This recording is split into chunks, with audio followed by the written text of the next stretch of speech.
रशीद ने पूछा, किसके लिए बना रहे हो? तो बहलोल ने कहा, जो इस घर को खरीदेगा, मैं उसके लिए दुआ करूंगा कि अल्लाह ताला उसे जन्नत में घर अता फरमाए। हारून रशीद ने हंसकर पूछा, इस घर की क्या कीमत है?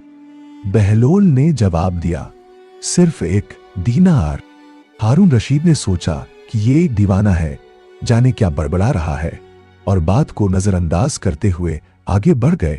उनके पीछे जुबैदा खातून आई। उन्होंने भी सलाम करके वही सवालात पूछे, क्या कर रहे हो, किसके लिए बना रहे हो?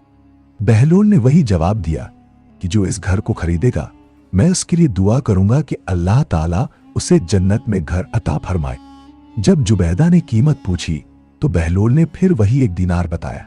जुबैदा ने 1 दीनार देकर कहा, मेरे लिए दुआ कर देना, और आगे बढ़ गई। रात को हारून रशीद